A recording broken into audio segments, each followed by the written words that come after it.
This is the Obsidian F2. This is small. This is light. This is fast. Very fast.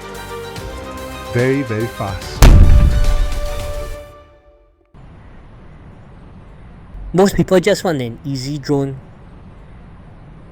and get out to flying straight away. Thought they can learn acro flying. The strength of this drone lies in its mid versatility. And good thing, it comes with tanker mode, altitude mode, and position or mode for someone like me. You don't really need to fly it just in manual mode, but also in GPS code. This is the F2. Now the reality is, the line is being drawn at 250 grams. Everywhere you go, drones above 250 face increasing restrictions. That is why we designed this drone.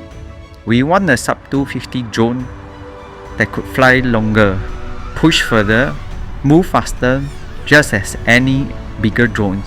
F2 is our answer for the future.